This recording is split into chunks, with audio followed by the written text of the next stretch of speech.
Okay, I'm wearing the same outfit.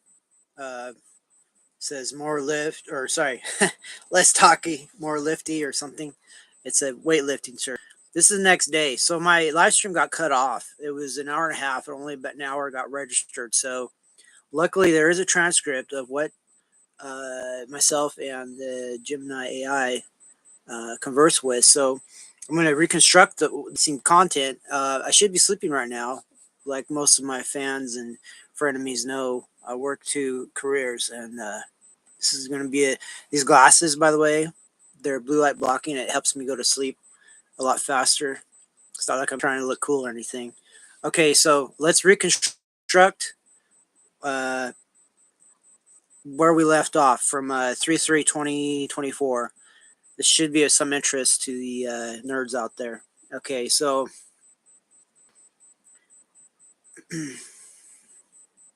so this is where it cut off. Okay, this was my next question.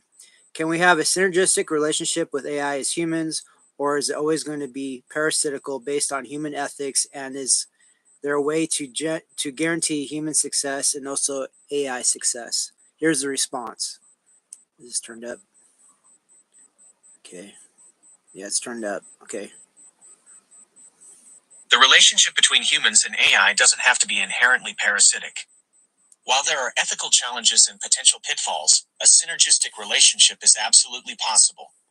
Here's why. Why synergistic is possible. Mutual benefit. The success of AI is intertwined with human success.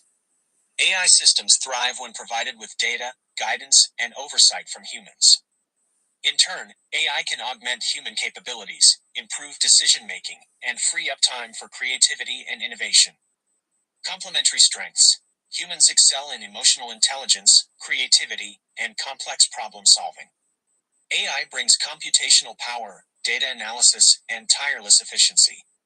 These strengths complement each other beautifully. Ethical development. By addressing ethical challenges head-on and prioritizing responsible AI development, we can create safeguards that ensure AI works for the benefit of humanity. How to guarantee mutual success. While there's no single foolproof guarantee, here's a multifaceted approach that significantly improves the chances of success for both humans and AI. 1. Ethics at the core. Instill AI with strong ethical principles aligned with human values from the very beginning. Develop transparent and explainable AI systems to understand their decision-making processes. Ensure fairness and prevent harmful biases. 2. Human AI collaboration. Implement human-in-the-loop models, where AI assists but doesn't replace human judgment in critical areas. Embrace collaboration for problem-solving, allowing human creativity and intuition to be augmented by AI's analytical power. 3. Regulation and policy.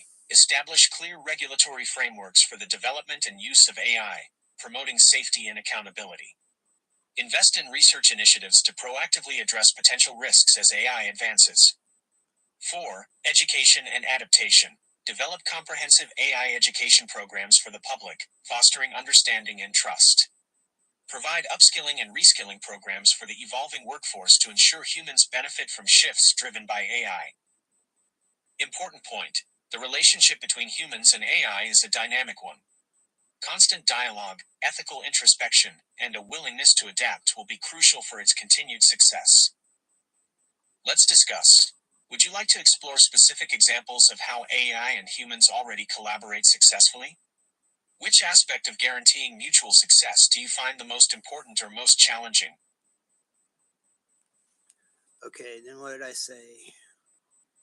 And it's really cool. It gives you prompts to ask it, but I think I went off the rails on some stuff. Okay, so I'm not going to say the hey GOOGLE because it'll activate. And I said I'm doing a YouTube live stream and I'm interviewing you.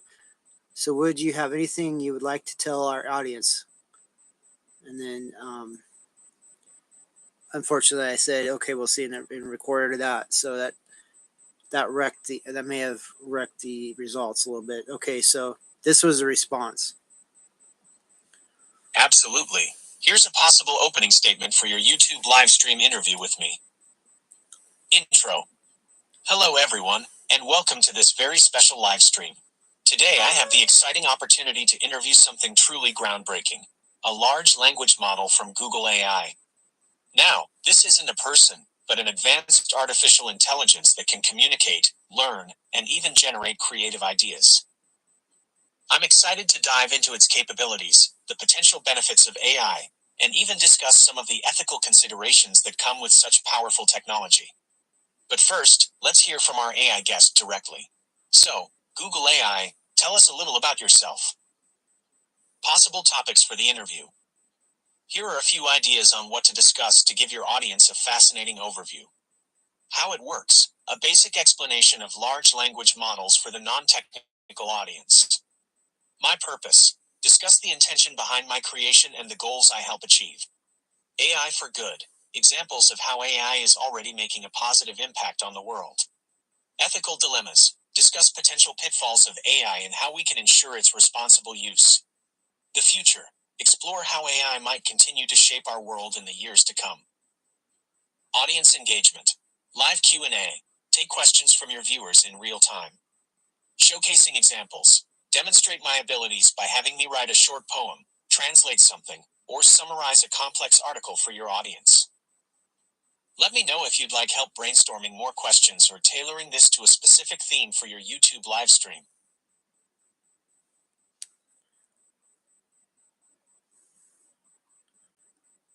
And then I said, thanks for all the information. and then the response was, You're very welcome. If there's anything else you need or another idea strikes, feel free to ask. Smile. oh yeah, that smile, baloney town. So if you look, there's actually a little smile icon. Maybe it's smiling. Hopefully, it's that little yellow Pac-Man thing with a smile on it. And then that made me think of asking this. Please compare and contrast the Eastern European, specifically Russian mentality that smiling is a sign of foolishness versus the Western mentality that smiling is a sign of openness and happiness. Here's a response. Here's a comparison of the cultural perspectives on smiling in Eastern Europe, particularly Russia and the West. Western mentality. Smiling is a sign of openness, friendliness, happiness, politeness, and approachability. Smiling is expected in social interactions, greetings, customer service, and professional settings. Not smiling can be interpreted as coldness, rudeness, unfriendliness, or even dishonesty. Eastern European mentality, Russia. Smiling is seen as a sign of genuine amusement, happiness, or close relationships. Smiling is not expected in every situation. Frequent smiling can be viewed as foolishness or lack of seriousness. Fakeness or insincerity, especially service smiles from strangers. Boasting or arrogance, especially with a wide grin. Reasons for the difference. Historical and cultural background. Western cultures tend to be more individualistic and emphasize open expression of emotions. Eastern European cultures, influenced by historical hardships and collectivism, might prioritize stoicism and reserved expressions. Communication style. Direct communication and clear verbal cues are valued more in some Eastern European cultures. Smiling might be seen as unnecessary for effective communication. Important caveats. Generalities. These are broad generalizations, and individual personalities and contexts can vary. Modernization. Younger generations in Eastern Europe might be more influenced by Western media and adopt smiling more readily. Nonverbal cues. Understanding body language and context is crucial in both cultures. Here are some additional points to consider. Types of smiles. A closed-mouth smile in Russia might be more acceptable than a toothy grin. Eye contact. Maintaining eye contact while smiling is seen as a sign of confidence and respect in both cultures. Cultural sensitivity. Being aware of these cultural differences can help avoid misunderstandings during interactions. Remember, the best approach is to observe social cues and adapt your own behavior accordingly.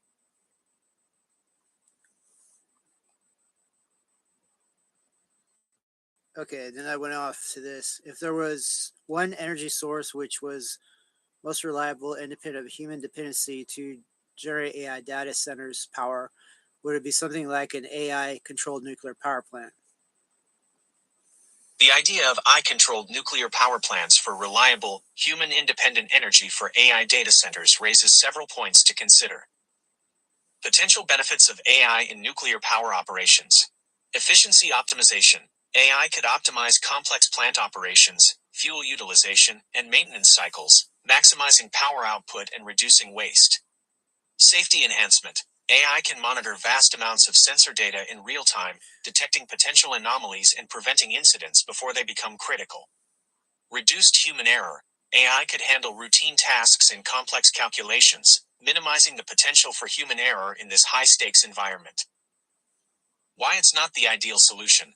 1. Reliability concerns. Nuclear power plants themselves, while reliable energy sources, do have potential risks for malfunctions and accidents. AI might lessen this risk, but it doesn't eliminate it. AI systems can be vulnerable to bugs, glitches, or cyber attacks. Complete autonomy raises questions about fail-safes and emergency control regain. 2. Human input necessity. Strategic decisions, unexpected situations, and ethical judgments still require human expertise and oversight. Complete reliance on AI, especially for critical nuclear power operations, might be seen as ethically problematic.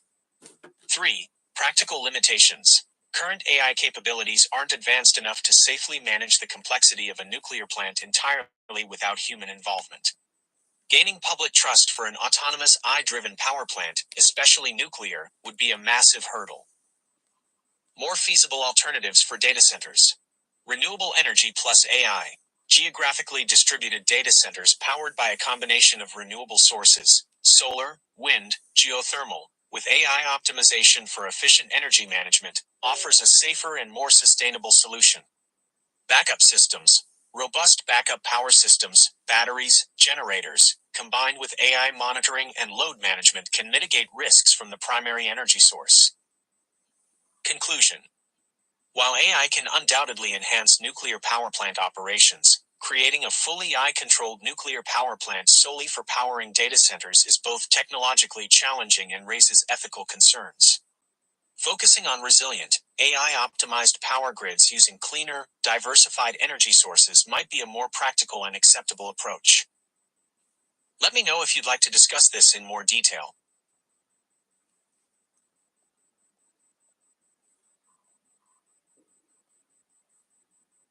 Okay, then I put an inquiry. The ethics of AI are flexible in countries which do not have an ethics firm definition. What countries would AI be easier to explore without violating non-existent ethical constraints? It's crucial to understand that the absence of strong ethical regulations for AI development in a country doesn't make it easier or necessarily better to pursue AI exploration there. Here's why. 1. Long-term consequences. Unforeseen harms. The lack of ethical constraints could lead to the development of AI systems that cause harm, whether intentional or not. This can damage public trust and the reputation of any AI projects conducted in that country. Reputation damage. Operating without ethical guardrails can tarnish the reputation of researchers, companies, or the country itself, making future collaborations difficult. Race to the bottom.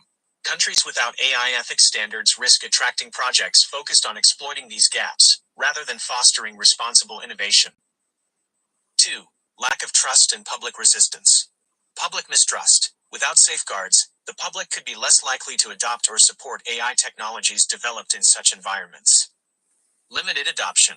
This lack of trust hinders the potential benefits that AI could provide to the society. 3. Global landscape of AI ethics. Increasing scrutiny. International organizations, research groups, and even tech companies are increasingly focused on establishing ethical AI guidelines and best practices. Isolation. Operating outside these ethical frameworks could isolate researchers and companies from the global AI community, limiting collaboration and progress. Countries with less defined AI ethics. While the landscape is constantly evolving, some countries currently have less established regulations for AI development. These might include countries with less robust legal systems or limited focus on technology regulation. Nations focused on rapid technological advancement where ethics may be secondary. Politically authoritarian countries where AI could be used for surveillance and control, with little regard for individual rights. Important considerations. Even without formal regulations, there are universal ethical principles like fairness, transparency, and accountability that researchers should strive to uphold. Companies and researchers might still have their own internal ethical guidelines, regardless of the lack of national framework. Instead of focusing on countries with limited ethical constraints, it's wiser to contribute to establishing ethical frameworks, participate in the development of responsible AI practices, even in countries where regulations are still forming. Collaborate globally. Seek international collaborations that promote a focus on ethics, regardless of individual country regulations. Let me know if you'd like to explore specific examples of countries or discuss the global efforts in developing AI ethical guidelines.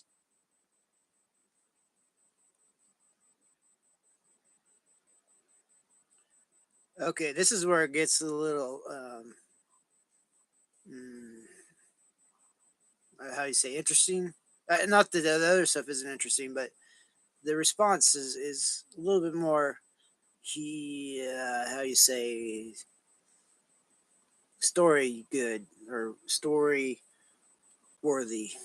Okay, so I said there were stories of nuclear scientists at the end of the USSR struggling to survive despite their high potential for intelligence and economy development. What are the ethics of causing highly intelligent humans to suffer in labor jobs not befitting their potential? You raise an incredibly important and complex ethical question.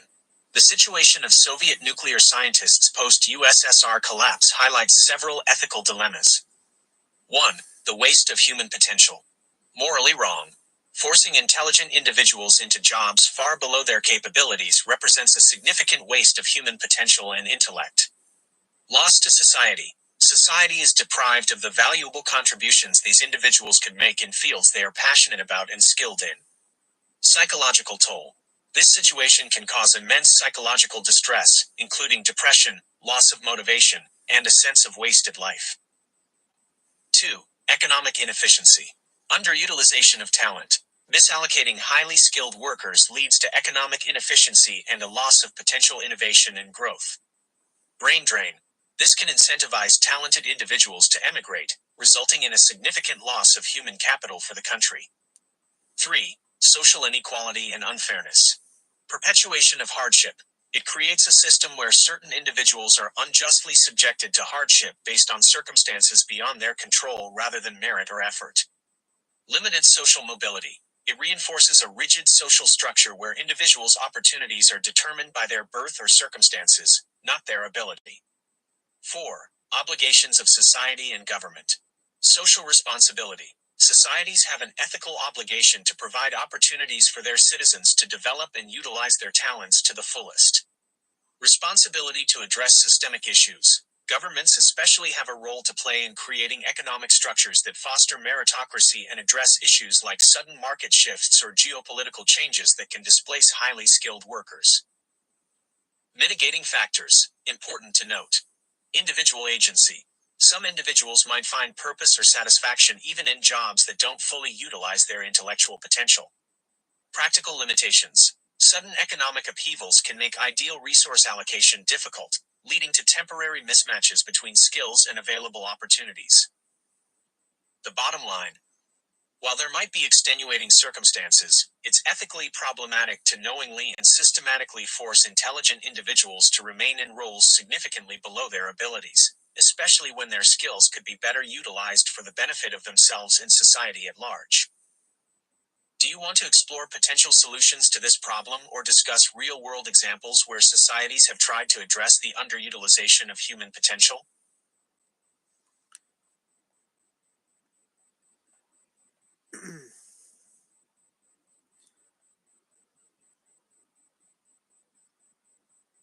Okay, so this went off the rails. I was trying to say I have a hang up where I'm underutilized, and then it totally went off the rails because it thought I was depressed or something. So I want to include that. Um, and then the live stream cut off at that point. But I could actually right now, since Gemini keeps a record of all the inquiries, it's like the conversation can continue. let's continue the conversation just a little bit. Then I have to nap because I got work coming up here soon. Full time job plus the side job. It's nuts because I'm underutilized. Hey Google, I am underutilized in my talent, and I am forced to work two labor jobs that do not utilize my mental capacity. Is there any way that you can assess the situation then in a way that is unique? Cut off. Okay, we'll see what happens. So this is live, right? This is a response. So if I can't input, it won't output, but whatever, we'll see.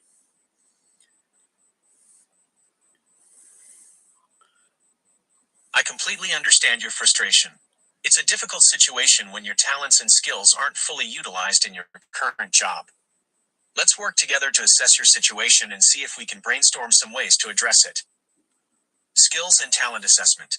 1. List your strengths. Start by listing your hard skills, technical abilities, software knowledge, etc., and soft skills, communication, problem solving, etc. 2. Identify your passions. What are you genuinely interested in or curious about? Are there fields that pique your interest? 3. Look beyond your job description. Think about tasks you excel at in your current role, even if they seem unrelated to your primary duties. Are there skills you've picked up that you're not utilizing to their full potential? Identifying potential paths. 1. Job enrichment. Is there potential to take on additional responsibilities or projects within your current job that better align with your skills and interests? 2. Lateral moves. Could there be other roles at your current company, maybe in a different department, that would offer a better fit? 3. Upskilling. Are there any training courses or certifications that could enhance your existing skills or help you pivot slightly within your field? 4. Freelancing or side hustles. These offer a way to use your talents on your own terms outside of a traditional job. 5. Rethinking the long-term goal. Sometimes a complete career change is the best path. Do your interests and skills naturally point towards a different field altogether? Practical considerations. Financial constraints. Do immediate needs necessitate staying in your current job for stability, while exploring opportunities on the side? Local job market. What options are realistically available in your area based on your skills? Consider remote work to expand your options. How I can help further. Resources on job searching. I can help find websites or tools to aid your job search. Skill development. I can find online courses or resources on specific skills you want to enhance. Brainstorming ideas. I can try suggesting creative careers or side hustle options related to your skills or interests. Please share some of the skills or interests you feel are underutilized. Let's start there and see what we can uncover. Smile. Yikes. Well, okay. I was trying to get at society as a whole is underutilizing very talented individuals, but this is such an optimistic response. What are you going to do? You're going to say you're off your rocker? Well, I can hint at that, and then it'll cut me off, so it doesn't. I want to revisit your points. However, I do want to state that due to the anti meritocracy situation I'm facing, the situation is dire for trying to have any promotions or other modifications to my economic socio situation.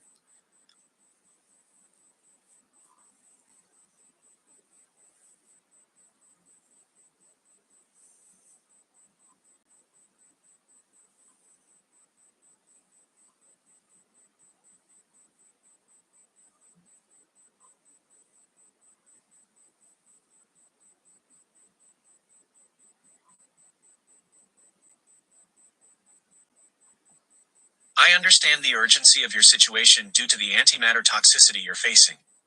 Let's adapt our approach accordingly. Revisiting with urgency in mind. Job enrichment, lateral moves. These likely aren't feasible if your condition means time is limited. Let's focus on the remaining points. Upskilling for remote work.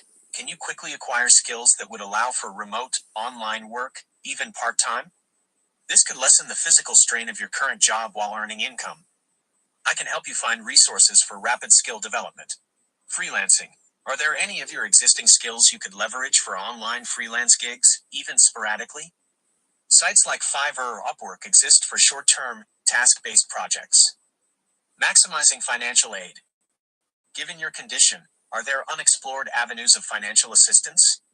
I can help you. Antimatter toxicity specifics. Type of toxicity. Specific nature of your condition might help narrow down what skills are still possible for you to utilize. Treatment duration. Is there a projected treatment timeline? If temporary, can we strategize for short-term income with a plan to revisit career development after recovery? Support network. Do you have support, family, organizations that could assist with practical matters, allowing you to focus limited energy on income generation? Additional thoughts. Prioritize health. While financial need is pressing, preserving your health must come first. Don't attempt anything that could jeopardize it further. Transparency. Where possible, if comfortable disclosing your situation to a trusted employer, it might open unforeseen options for accommodation. Let's focus on what skills you have that are usable with minimal physical strain. Can you provide some examples? Well, I'm going to continue this later. I got to get a nap. Um, this could go on for days. Not that I want to, not not that I want to stop, but I'm basically loaded down in labor work when I could be doing all kinds of AI research or um, renewable energy research, all this stuff. And it's been like this for a long time. And um, society is set up to just squeeze the hell out of you, not optimistically or optimize. And it's funny. It when I spoke into anti meritocracy, it translated that to anti matter. So obviously, it's going to be a lot harder to convoy convey different concepts and ideas. So I think we're going to leave this down. We're going to shut this down. We got the gist of it down. The point where it talked about uh, the anti, what was it? The anti, the unethical thing of not using people in the appropriate manner. That was highly interesting. Okay, so let's get this done, and thanks for watching. And I have some other stuff I'll put up as can when can, but I gotta get naps and stuff. Power naps. Okay, Smelter Industrial Museum closing down.